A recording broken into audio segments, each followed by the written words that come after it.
Boom, boom, boom, boom, boom, boom, boom, boom, boom. Now tell me what you gonna do when it ain't nowhere to run. When judgment comes for you. When judgment comes for you. Tell me what you gonna do when it ain't nowhere to hide. When judgment comes for you. 'Cause it's gonna come for you.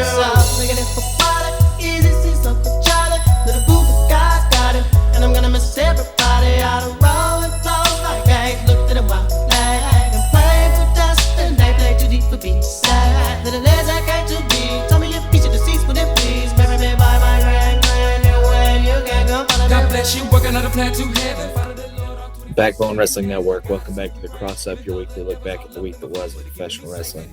This week, I'll be running through the results and happenings from Raw on June 15th. Next week. There are four major shows next weekend. Night of Champions will obviously take place on Saturday, and then AEW's Forbidden Door, TNA Slammiversary, and NXT's Great American Bash are all on Sunday. So next week, I will cover Night of Champions. And the following week will probably be a bit of a mega episode, as I will have to cover the other three. So just going to go ahead and throw that out there as a programming note, because we got a good bit of shows next weekend, which is good for us wrestling fans, but maybe a tad bit of overload for me on preparation. But we will cover Night of Champions next week, but then the following week we'll have to do the other three. So, but this week, again, like I said, June the 15th, Raw through June the 20th, Collision. So we'll open with Raw. We look back at Jey Uso advancing into the King of the Ring from SmackDown. The Bloodline then arrives and walks from their cars into the arena. Obviously, Roman Reigns says, acknowledge him, and he talks about how there is a lot to be grateful for around here. That starts with Jey Uso making it to the next round of the King of the Ring. Thing is, Jimmy Uso never gets much credit, but without Jimmy, there would be no right-hand man, no tribal chief, so he needs to be acknowledged for a change. So he acknowledged Jey, he acknowledged Jimmy. Now that leaves Jacob Fatu, with Jey saying that Fatu is the only person who hasn't acknowledged the Usos. Roman thinks that sounds like a problem, and Fatu makes it clear that he does not listen to the Usos. The only person he listens to is his OTC, his tribal chief, Roman Reigns. But Reigns says, we don't need yes men around here. Roman pulls out it's not the Ulafala, but it is a necklace that resembles the Ulafala. Talks about how everyone is scared of the bloodline taking over again. Well, the bloodline has always been around from the Wild Samoans to today, and it will continue when Fatu's kids are teaming with Roman's kids.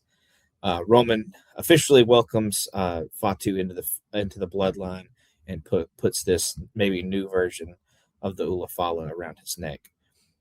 They do the fingers to the sky, and they all leave with Roman and Jimmy shaking hands with Eric Andre, who was in the crowd, actor, comedian. He was in the crowd, so he daps up Jimmy and Roman. Jay doesn't seem interested, and Fatu kind of starts to walk by him, and Andre slaps him on the back.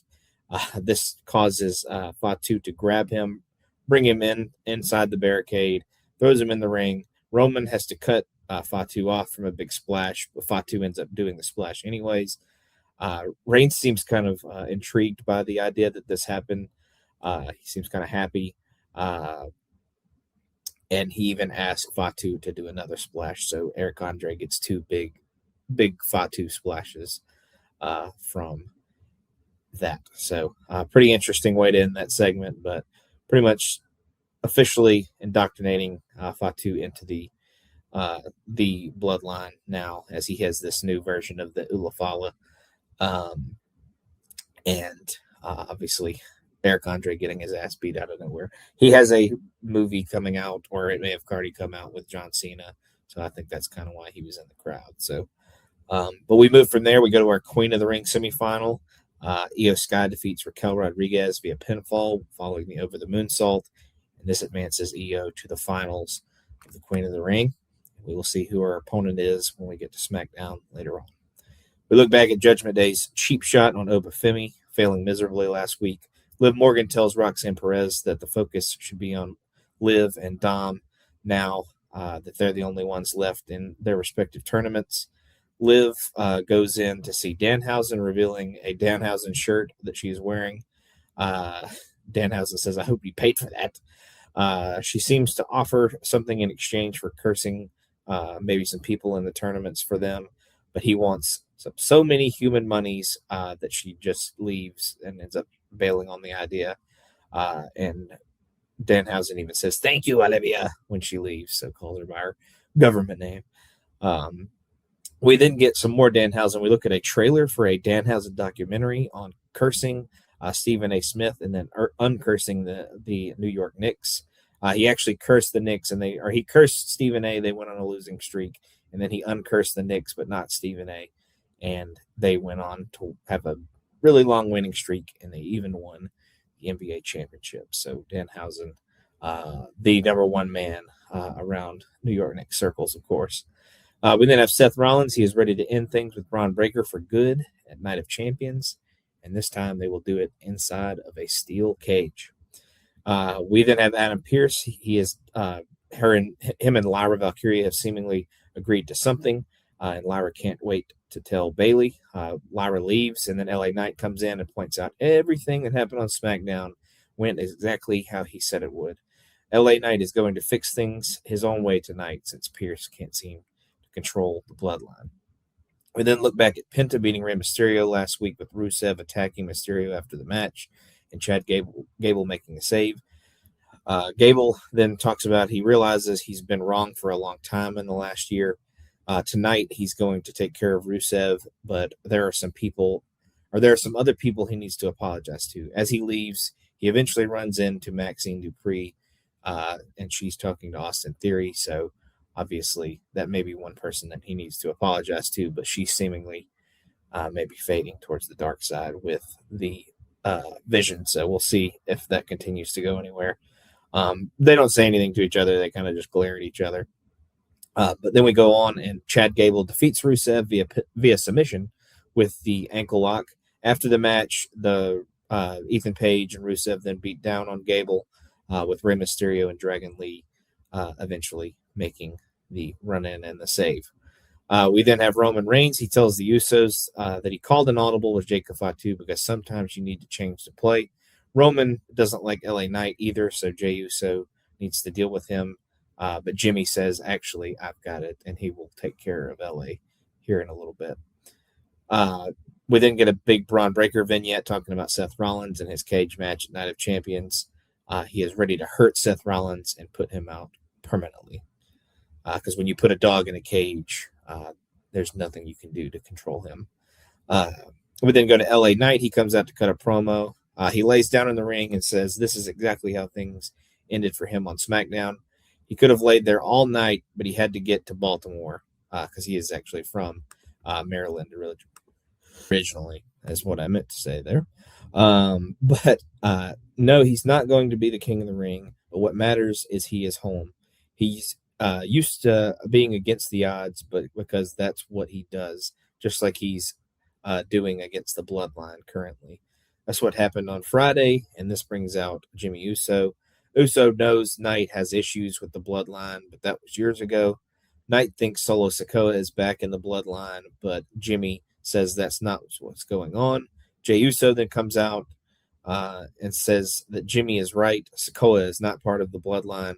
Knight thinks that Jey wants him to acknowledge Roman Reigns, but the reality is that Jey wants Knight to acknowledge Jey himself.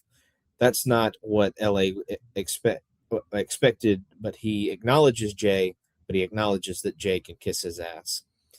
They then start to fight with Jimmy trying to play peacemaker between the two. Jey grabs a chair, but Knight takes it away and drops them both. Jacob Fatu then comes out, locks in a tongue and death grip on LA, and he leaves him laying as we go to commercial. Come back from commercial, Fatu says that was him doing this his way because the Usos' way isn't seeming to work. We then get an NXT Origins video for Alexa Bliss, talks about all the character changes she went through during her NXT run to eventually land on the character that brought her lots of main roster success. We then go to her buddy, Charlotte Flair, wrestling Roxanne Perez. She defeats Roxanne via submission with the figure 8. We then go to Javon Evans. He cuts a promo. He knows Jey Uso has the experience advantage, but he's going to yeet Uso out of the King of the Ring. This brings out Logan Paul with a brace on his arm from his torn tricep, obviously. And then Austin Theory's with him. Logan Paul praises Javon Evans as a huge star and even offers him a spot in the Vision. Evans emphatically turns it down, but Logan Paul points out that wasn't a question. He was offering him a spot, and he better take it or it's going to be bad for him. And then Javon says, I know where this is headed. So he asks for a referee to come to the ring, and him and Theory will have a match. That match goes to a disqualification with Javon Evans winning. He starts to go for the OG cutter, but as he's coming down from the when he springs off the ropes, comes back down, and Braun Breaker comes out of nowhere and absolutely crushes him with a spear. After the match, the Vision continue to beat down Javon Evans, and then the Street Profits come out and have to make the save. We then look back at Jacob Fatu attacking Eric Andre earlier in the night. Fatu tells Roman that he took care of LA Knight, but the Usos weren't happy about him getting involved. Roman knew that that would be the case, and he gets what Fatu's trying to do, while they maybe don't. He needs Fatu to do one more thing, though, but he whispers it in his ear, and Fatu seems to understand and be willing to do what needs to be done. We then have our King of the Ring semifinal. Obafemi defeats Dominic Mysterio via pinfall following a fall from grace. This advances Oba to the King of the Ring finals. We again will see who his opponent will be on the other side. SmackDown. We then have Femi grab the mic after the match and says he's a win away from his crown. He is already the ruler, but he will be the king if he wins. Then he'll face whoever he has to, and that includes Brock Lesnar. Femi used to look up to Lesnar, but now he isn't even sure Lesnar is really a man. He invites Lesnar to come face to face with him again, and hopes that Lesnar will man up instead of running away once again. So a solid end to the show. Kind of weird they ended with a promo, but I think this is the first time we've ended Raw with a match in a considerable amount of time. So pretty awesome that we actually ended with a match. I mean, I guess it technically ended with a promo, but it was kind of a post-match promo. But as far as best match, I would go for Roxy and Charlotte. I think they did a pretty good job with that match. The Queen of the Ring match was also pretty solid as well. And Obafemi's awesome, so watching him chuck people around is always fun. So maybe not the technically greatest match of all time, but I thought it was a solid effort nonetheless. But we'll go from there to NXT. We open with Zarya cutting a promo. She talks about how hard she worked to get here and all of the effort people saw, but they only talked about Sol Ruca. This title is a course correction, and she doesn't owe anyone any gratitude. Kalani Jordan then comes out to interrupt, but since Zarya doesn't have the title that Kalani wants, Zarya can't do anything for her. She does have some special advice for Zarya. Zarya is never going to be good enough for the fans, but all Kalani needs is one shot at Lola Vice, and she can become champion. This brings out Kendall Gray, who says the result is going to be the same every time she faces Kalani, and that is with Kendall standing on top. Lola Vice then comes out, who says she's still the women's champion and could take all three of them out right now. Robert Stone then comes out and makes a tag match for later on in the night, and everyone seems happy with that idea. We then have Tavion Heights defeat Jackson Drake via pinfall, following Miles Bourne coming out and taking out the rest of the Vanity Project, which allows Heights to hit a belly-to-belly. This earns him a North American title shot at Great American Bash. After the match, Bourne and Heights have a bit of a stare down, but Bourne eventually raises Heights' hand, but Heights isn't so sure about this interaction. We then go to last week. Robert Stone talked to Evolve champion Aaron Rourke, Hank and Tank, and the comedian that was part of the Mr. NXT contest. Matt Matthews or something like that, I think was his name. But the comedian was surprised at how violent everything is around here. Birthright comes in and doesn't like the comedian kind of mocking the sport of professional wrestling. And so a tag match between Hank and Tank and a couple of Birthright guys seems to be imminent. We then have Izzy Dame defeat Thea Hale via pinfall following a running knee. This advances Izzy to the Speed Tournament final, and we'll figure out her opponent later on in the show. We then have Kendall Gray. She wants Ren Sinclair by her side, but Ren isn't so sure with her bad knee. Lola Vice comes in to suggest that she'll retain either way, no matter whether Kendall has help or not. We then have Tony D'Angelo. He comes to see Naraku in a seemingly like a little restaurant setting. He accuses him of having nefarious motivations. Naraku doesn't know what is going on, but D'Angelo brings up Naraku's history in Japan. D'Angelo accuses Naraku of having a bunch of people coming to help him. D'Angelo signs the contract for their title match at Great American Bash and leaves, with Naraku saying evil is coming, but he doesn't actually sign the contract, which, I mean, I'm assuming he'll sign it between sometime between now and Great American Bash, but it seems like maybe, just maybe, he has some help on the way, but we'll see what that comes down to. We then get video of the Natalia versus Jada Parker rivalry so far. We kind of get, obviously Jada's kind of gone to her school and attacked her a few times. They've had some backstage interactions, and they will have a match in just a little bit on NXT. We have Keanu Carver and EK Prosper. They come in to see Robert Stone, and they both end up getting put in a match against one another. We then have Natty. She defeats Jada Parker via submission with the sharpshooter. Once she wins the match, she is then joined by Nikita Lyons and Carmen Petrovich. So they seemingly seem to have some kind of association with each other. So we'll see if that becomes a bigger and larger group with, we'll see if they end up making a impact going forward. But they seem to be under the tutelage of Natty going forward. We then have Mason Rook. He is talking to Lizzie Rain, but Tristan Angels interrupts them. Shiloh Hill is injured, so Angels will have to be Mr. NXT in his absence. The Evolved champion, Aaron Rourke, comes in to mock Angels, and they have a match set up for next week. So we'll see how that goes. We then have Ariana Grace defeat Layla Diggs via pinfall when Diggs dives out onto the rest of Birthright.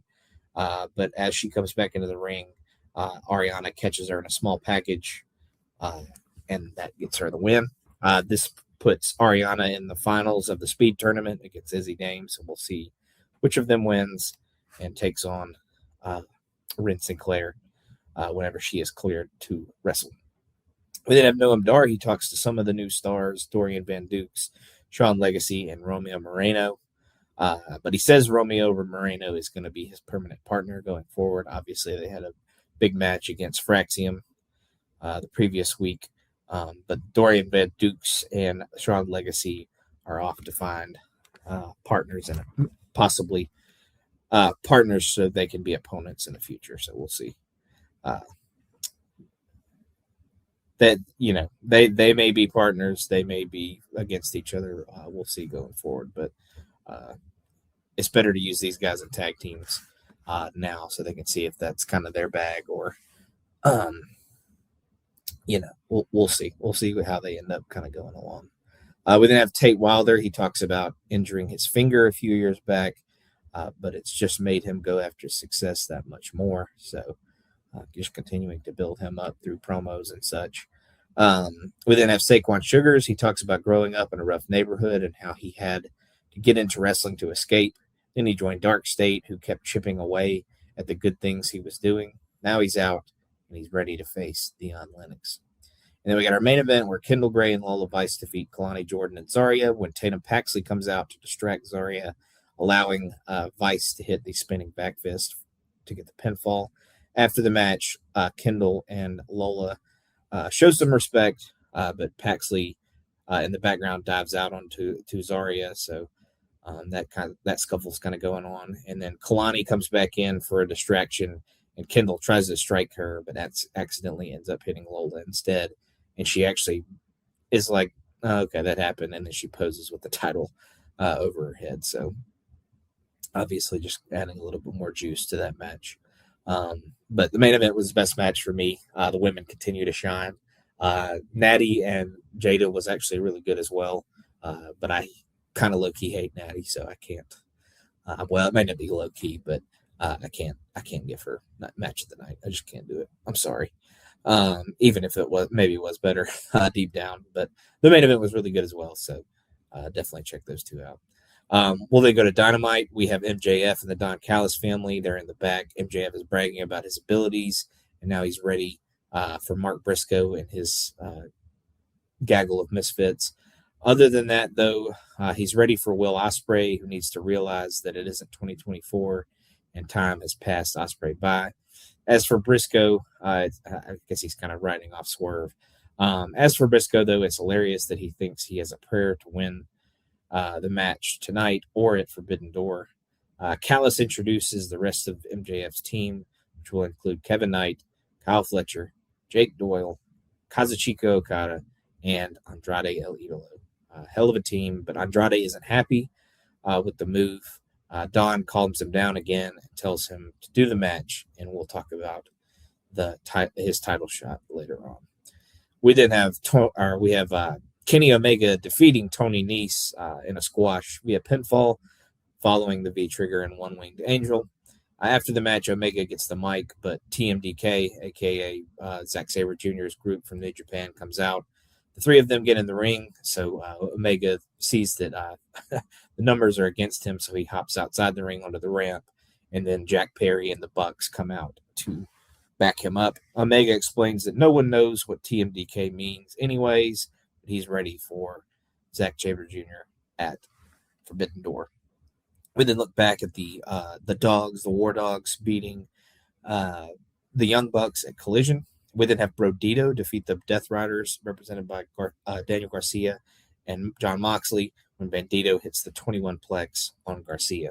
So a rare loss Mox didn't get pinned, but a rare loss for him on TV. And then have Tommaso Ciampa. He talks about how he used to respect Chris Jericho. He loved the version who changed the wrestling world forever and took over New Japan. Version last week, though, the one with all the puns, Ciampa hates that version and offers to dance with Jericho if Jericho is interested. The Dogs are coming to the ring to cut a promo. Adam Copeland and Christian Cage pop up and beat them down. Cage says he didn't do anything to the Dogs' mothers because he would never do anything to a team named after their mothers, obviously calling their moms dogs. We then have I almost called him Edge. We then have Cope talk about the things he and Christian learned over the years, including facing teams like the APA and learning from their beatings. The Dogs can walk through the Forbidden Door, but they will be walking back out as housebroken little pups.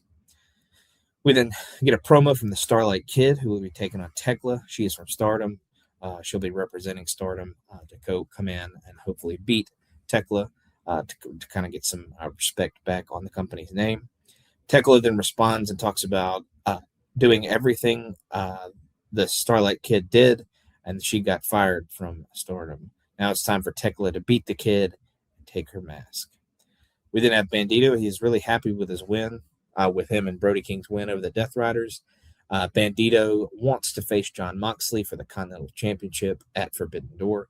So Moxley comes in to tell him that it's time for him to shoot his shot. So that match seems to be made. We then have Mercedes Moné defeat Hazuki via submission with the Statement Maker.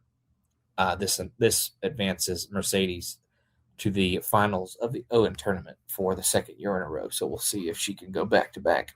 We then get a video of the other semifinal, which is going to be Maya World versus Athena. And that'll take place on Collision. So we'll see who Mercedes is going to face in the finals at Forbidden Door. We then have Will Ospreay. He is happy coming off of his wedding from the previous weekend. He's supposed to go on his honeymoon but to apologize for not being able to do so in pursuit of the world title. He took his wife upstairs, did various things, told her to clean herself up because he was going to Houston. He says, with that out of the way, or Tony then says, with that out of the way, Swerve Strickland needs to come out.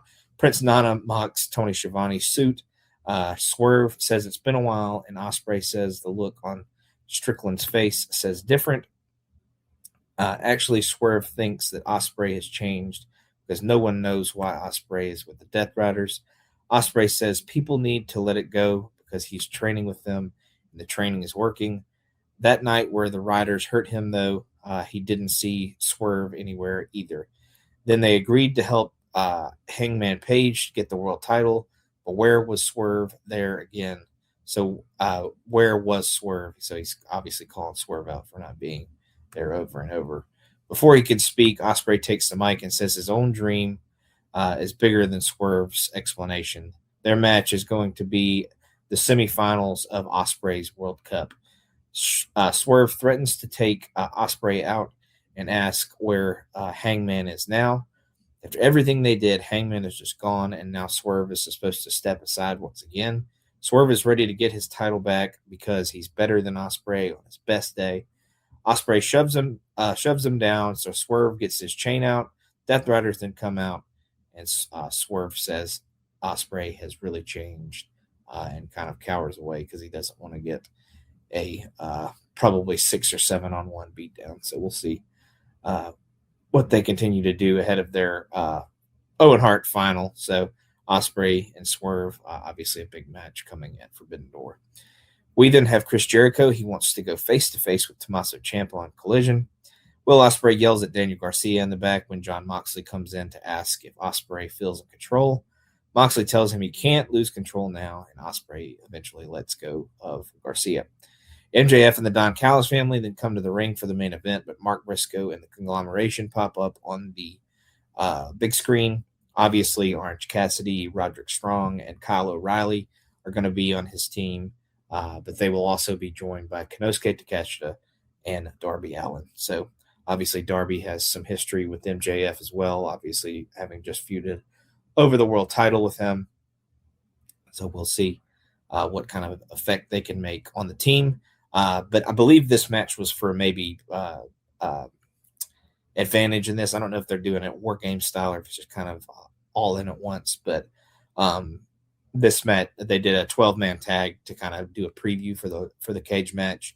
But MJF and the Don Callis family, obviously, like I said, Fletcher, Doyle, Andrade, Okada, and Knight defeat the conglomeration of Briscoe, Cassidy, Strong, O'Reilly, Takeshita, and Darby when MJF gets Roderick Strong to tap to the Salt of the Earth armbar.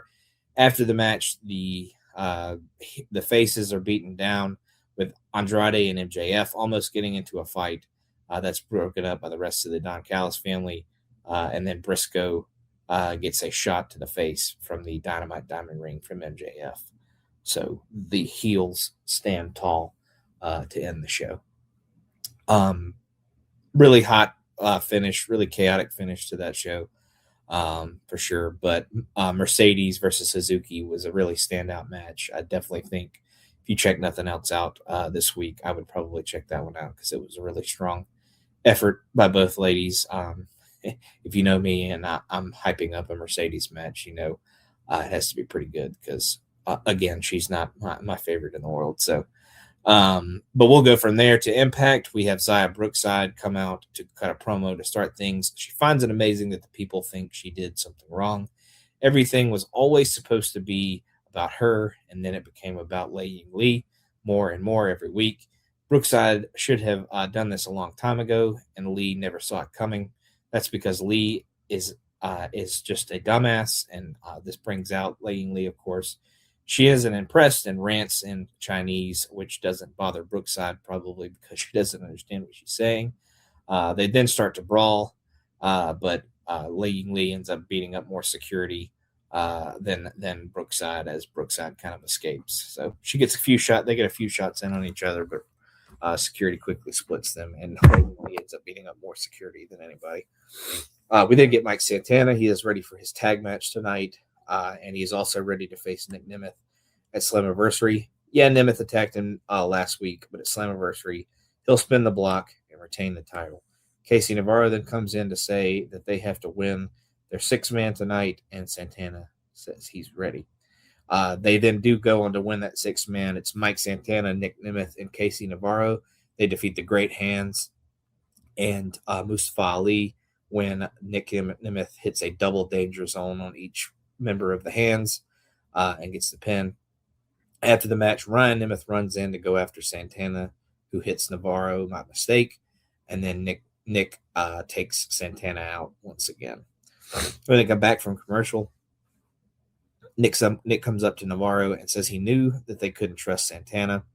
Ryan comes in and blames Navarro, but but Santana then comes in with security holding him back. With the Nemeths gone, Santana takes the blame for hitting Navarro, who seems to want to fight the Nemeths at the same time. We then have Frankie Kazarian out to host the King speech. He is excited about the return of Ultimate X at Slammiversary because he has won more of them than anyone on the active roster. That brings out his guest for the night, Leon Slater, and X Division champion Cedric Alexander. Kazarian brings up Slater being only days away from being the longest reigning X Division champion in history. And obviously, Cedric Alexander laughs at this fact. It's true that Slater failed, with Alexander having way too much fun about taking away Slater's dream. The fight is almost on, but Kazarian calms them down and says he is going to be an Ultimate X as well, so they don't need to worry about winning or anything like that. We then have AJ Francis. He does an Inside the Music kind of like vignette kind of video.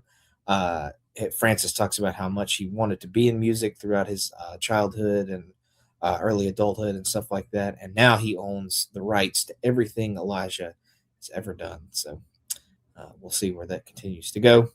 We then have Ricky Souza. He returned last week. He has his first match back, and it's Dak Draper. He wins via pinfall following a Blue Thunderbomb. We then have the Elegance brand come up to see Daria Ray with the personal concierge hyping up Mr. Elegance. This is enough for Daria to put him in the Ultimate X match. Indy Hartwell then comes up and gets in a bit of an argument with Ash by Elegance, obviously probably leading to something between the two of them. We then have Indy Hartwell in a match. She defeats Elena Black via pinfall after some distractions outside help Indy get a surprise backslide win.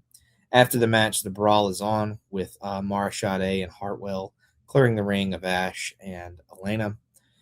We then have Fabian Eichner. He talks to Santino Marella about getting an Ultimate X spot as well. Nick Nemeth then comes in to get Casey Navarro a spot in the match as well. We then have Mike Santana commandeer a camera and wants to see Nick Nemeth face-to-face at the end of the show. The System, represented by Bear Bronson, Brian Myers, and Eddie Edwards, then defeat Moose and the Hardys when Moose runs into a kendo stick shot, and then Edwards follows it with a Boston Knee Party for the win. We then have Mike Santana come out with the camera that he commandeered to call out Nick Nemeth. Instead, he gets Ryan, and Santana is not interested in the "my big brother" stuff that Ryan has to say. Nick then comes out to say that Santana is too emotional and his title reign is on borrowed time. Santana isn't impressed, and he will see Nick at Slammiversary. So not a bad impact, not the best in the world either, but the opening 6-man was probably the best match for me.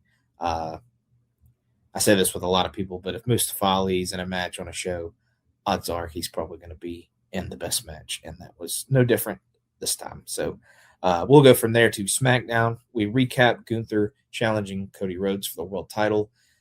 Rhodes beat him in Clash in Italy, but Gunther's foot was underneath the rope. Gunther demanded a rematch and got to pick the stipulation, just having Sami Zayn as the guest referee. Mainly, obviously, because Sami and Cody aren't getting along at the current moment. We then have Cody Rhodes defeat Gunther, but it's with the help of Sami. Sami had been attacked by Gunther throughout the match, and Cody goes for a sunset flip. Gunther's hanging onto the ropes. Sami kicks the hands away from the ropes, and then once Cody kind of has Gunther over, Sami counts super quickly, so he does a fast count, and that gets Cody the win. After the match, Gunther yells at Nick Aldis and Sami as Rhodes says, get a proper referee out here and restart the match. Gunther then decks Zayn and sprints to the ring with obviously a regular referee. And we're back at it. It restarts, but within about a minute, Sami Zayn comes in and hits the haluva kick on Gunther, and the other ref calls for the DQ. After that version of the match, Sami grabs the title, decks the regular referee before hitting Rhodes with the belt by mistake instead of Gunther. And then an upset Sami Zayn leaves, and he even rips a fan's sign as he's walking away from the ring. So Sami continuing to spiral. We then look at the recent issues between Jade Cargill and her group with Charlotte Flair and Alexa Bliss. Jade then cuts a promo in the back, isn't worried about what's going on, and wants the women's United States title. So she's coming after Tiffany Stratton. We then have Gunther. She blames Nick Aldis for what happened. Or he blames Nick Aldis for what happened and wants another match at Night of Champions. And we don't really hear Aldis confirm or deny Gunther that, but he doesn't really get time to answer. Jacob Fatu then comes in to see Solo Sikoa about Roman Reigns wanting him back in the bloodline. Sikoa turns him down again, and Fatu says that's a bad idea. Sikoa is running out of time, which leaves him confused. Fatu leaves, and the MFTs come in to say that Sikoa's family business is starting to mess with their family business, and Sikoa says he has this. So Sikoa is more worried about his MFTs than whatever Jacob is trying to convince Solo to do on the other side. We then have Blake Monroe cutting her weekly vignette from her bed. She talks about Julia. She talks about them previously having a match in Japan and kind of talks about their history. We then have R-Truth and Damian Priest retain their tag team titles, defeating Tama and Tala Tonga of the MFTs when Solo comes out, despite the fact that he was told to stay in the back, and then he provides a distraction of them trying to figure out why he's out there, and Truth is able to roll Tama up out of nowhere and get the win and retain the championships. After the match, the MFTs kind of glare at Sikoa before walking away from him, seeming to be pretty upset with his involvement. We then have Sami Zayn. He does his weekly rant to Johnny Gargano when Nick Aldis comes in to ask what the hell all of that was about. Sami Zayn, he says he's the one who keeps getting cheated and he's not going anywhere, and he's the last real good guy. We then go to Jey Uso and Javon Evans. They run into each other in the back before their King of the Ring semifinal. And Javon even calls Jay Unk, and Jay doesn't seem to appreciate that all that much. So, but just to add a little tension before their match, because they obviously are both supposed to be quasi good guys, especially obviously Javon is definitely supposed to be a good guy, but Jay is kind of on the border right now. I'd say he's more tweener level. But then we get a match between Ricky Saints and Carmelo Hayes. Ricky Saints wins, but he cheats, obviously.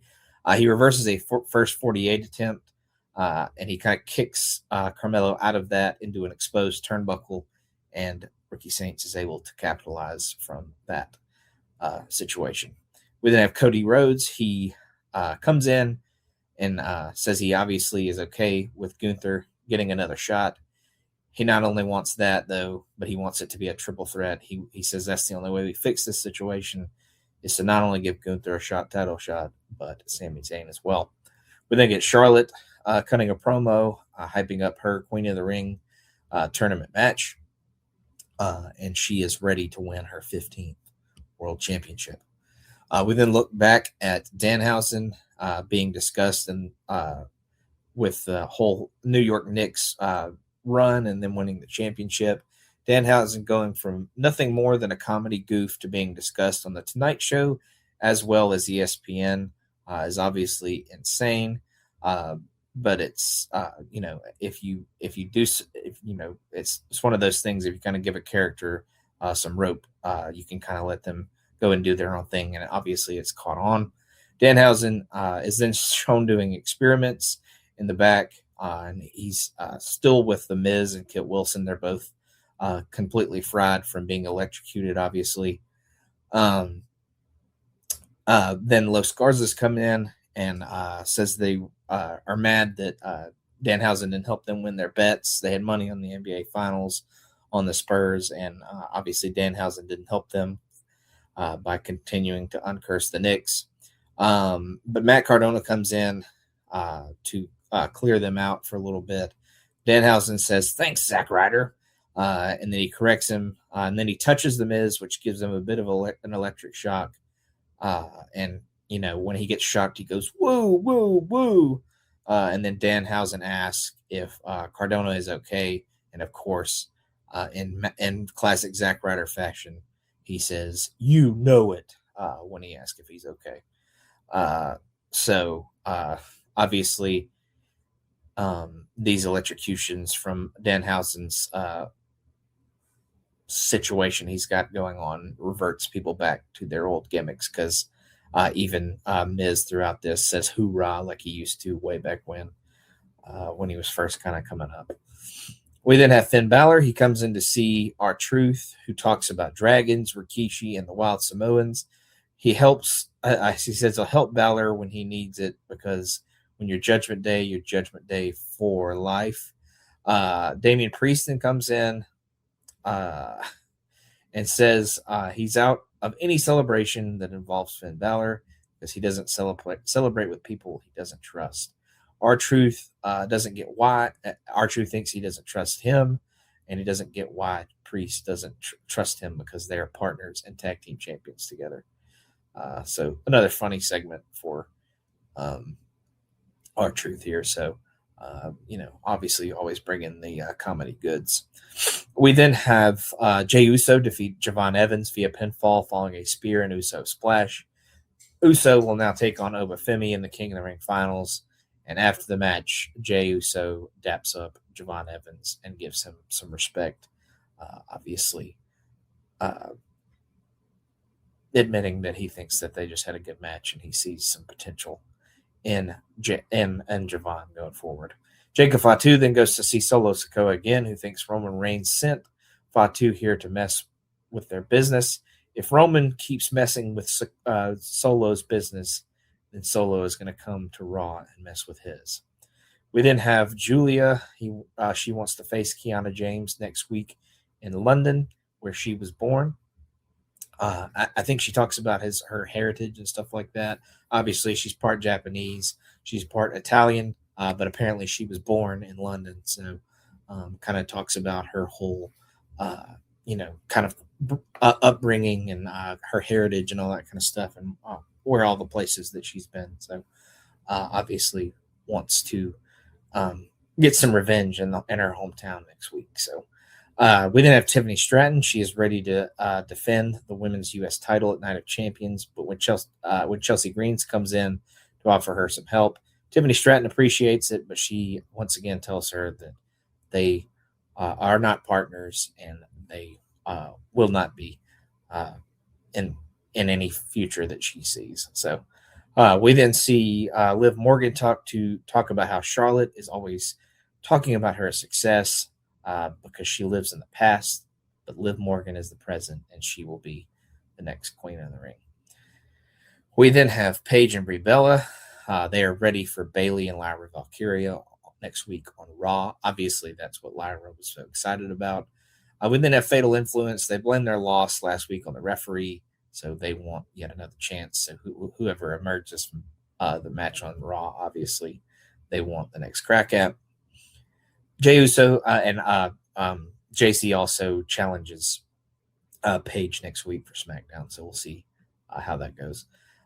We then have Jey Uso. He runs into Cody Rhodes and warns him about SummerSlam, saying he's one win away, which is fine with Cody. He doesn't mind facing him in the future, obviously. And then Sami Zayn comes in to praise Jey, but thinks that Sami will be champion at SummerSlam, so he looks forward to seeing Jey there. Jey says he will do what he has to do, so Sami Zayn tells him to say hi to the rest of the family for him, obviously being a previous member of the bloodline. Charlotte then runs into Jade Cargill, Michin, and B-Fab, and doesn't seem worried about them getting involved in her match. She then starts to walk away from them, and then, of course, they come back and jump her and go right after her surgically repaired knee. After the match, Charlotte's getting looked at by the doctors when Liv Morgan comes in to say that she'll see you out there. And then obviously Charlotte fights through it, but Liv does end up winning the match against Charlotte Flair via submission with the one-legged Boston Crab, and Liv will face Io for the Queen of the Ring crown. Obviously, going on to see who will challenge who for the women's. Obviously, if Liv wins, she's going to challenge Rhea for the WWE women's title. But if Io wins, we'll have to see if she goes after her friend or obviously a longtime rival in Liv Morgan. I thought both Queen and King of the Ring matches were excellent on this show, but I would give the edge to the men this time. I thought Javon and Jay had a hell of a match, so definitely check that one out. We then go to Collision to finish up the week. The Young Bucks and Jack Perry defeat Lethal Twist, which is Jay Lethal, Blake Christian, and Lee Johnson. The Bucks hit the TK driver on Lee Johnson, get the win. We then have Chris Statlander and Mina Shirakawa. They seem to respect each other, but they are ready to fight tonight for a spot in Survival of the Fittest for the TBS title. Harley Cameron comes in. She says she will be on commentary and tells them to shake. And though they shake hands, while she herself ends up shaking her tits. We then have Hikaru Shida. She doesn't care who she is going to be facing in the Survival of the Fittest, because when she wins the TBS title, TBS will stand for the best is Shida. We then have Chris Statlander defeat Mini Shirakawa via pinfall when she reverses out of a submission attempt into a surprise roll-up, and this qualifies Statlander for the Survival of the Fittest. After the match, they shake hands, and Harley Cameron comes in to join them. We then go to commercial for a Bang Bang Gang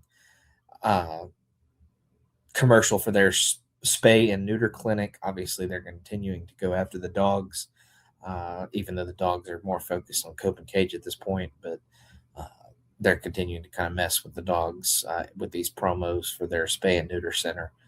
We then have Jack Perry. He talks about Zack Sabre Jr. welcoming him to Japan when he was kind of on hiatus from AEW after the whole CM Punk thing. But Sabre welcomed him into Japan with kindness. He would love to repay that kindness in the form of a match on Dynamite. Obviously, is kind of prepare Sabre for Kenny Omega. He says after the match, they can hit the bar once again, with Jack Perry saying he'll pick up the tab because the winner should always pays. So obviously hyping up the fact that he thinks he can beat Zack Sabre Jr. We then have the Hurt Syndicate. They squash a couple of jobbers named Warren Johnson and Zach Mason when Lashley hits a spear on Johnson, allowing Benjamin to hop in and get the pinfall. After the match, MVP says the Hurt Syndicate aren't worried about titles right now. They are willing to hurt people for money. Says if anyone interested, they can come find them. We then have Skyflight. They are ready for Dante Martin to face Mystico tonight. In addition, Matt Sydal is back, and Skyflight has his back. We then have Nigel McGuinness introduce Tommaso Ciampa and Chris Jericho for their face-to-face. Jericho praises Ciampa and knows he's wanted to face him for a reason. The question is which version of Jericho Ciampa will face, but it won't matter because all of them will take him out. Ciampa likes the sound of that, and he wants to face Jericho on July 8th in Clearwater, Florida at Dynamite Beach Break. Jericho is in for some wrestling that night, but tonight they are fighting. The brawl is on, but Ciampa quickly cuts him down with a low blow. Ciampa then beats him down, busts him open, and hits a running knee before leaving Jericho lying on the mat. We then have a match made official for Forbidden Door. It is Pac versus IWGP Global Champion Shota Umino. Shota Umino. For his Global Championship, like I said, at Forbidden Door. We then have CMLL champion Mystico. I think he's still a champion. He defeats Dante Martin via pinfall, following a Super Spanish Fly. We then have Ricochet. He wants Konosuke Takeshita and the International Championship. But first, he wants to beat up the returning Matt Sydal. The Dogs then don't think much of Cope and Cage's promo from the other night. And they don't think much about them being around for 30 years or their experience meaning anything. They want the tag team titles at Forbidden Door, and they will put those bitches down. We then have Pac squash Jay Alexander via pinfall, or via submission, with the Brutalizer. Thunder Rosa then wants to team with someone from CMLL and challenge the women's tag team champions, obviously Megan Bayne and Lena Cross. So we'll see who answers the bell on that one. We then have Zack Sabre Jr. have a bit of a tune-up match here as well. He defeats Adam Priest via submission with a double arm crank. Megan Bayne and Lena Cross then respond to Thunder Rosa's challenge and says they are in for whatever and whomever Thunder Rosa can find to be her partner. We then get a bloody Chris Jericho. He says he wants to thank Tommaso Ciampa. Ciampa won't be thanking him once they have their match. And then we have our other semifinal for the Owen Hart women's tournament. And Maya World upsets Athena. She is able to duck a right hand and get a surprise roll up for a huge upset. And she wins a trip to the Owen Hart final against Mercedes Moné at Forbidden Door. Obviously, a huge upset. I would have guaranteed that Athena would have made it through that match. But I think this happened last year. I was pretty confident that Athena was making it to the final against Mercedes, ironically enough. And both years, she got upset in one of the early rounds. I don't even think she made it to the second round last year. I think she got beat in the opening match. So we continue to build up Athena as this undefeatable ROH Forever champion. Yet anytime she gets a shot on AEW, it seems like she loses to one of these kind of out of nowhere talents that seem to pop up. Maya World, I'm sure she's talented as hell. This ends up being the best match of the night for me. She's been in a couple of good matches lately. She's a really easy to pull for underdog based on her story and stuff like that. But it unfortunately feels like she's being fed to the wolves with Mercedes. Like if they have her win, they just have her win to just be an upset kind of situation, which would work. And I don't know if Sari was supposed to get this spot and she was supposed to advance this far or anything like that. But, Maya not only is a substitution into this tournament, but Tekla's kind of a heel. Mercedes is kind of a heel. So as much as I think that would be a good match, I don't particularly think it makes too much sense character-wise. So maybe Maya does win it. Maybe Maya goes on to All In and wins the championship. But this feels like doing a kind of Cinderella story for doing the Cinderella story's sake. So we'll see where it continues to go. I would put a lot of money on Mercedes winning, but I would have put a lot of money on Athena winning as well in this situation. So, like I said, that match was really, really good. Check it out. And as always, thank you for joining me. And we will see you next week after a big weekend wrestling. Thank you.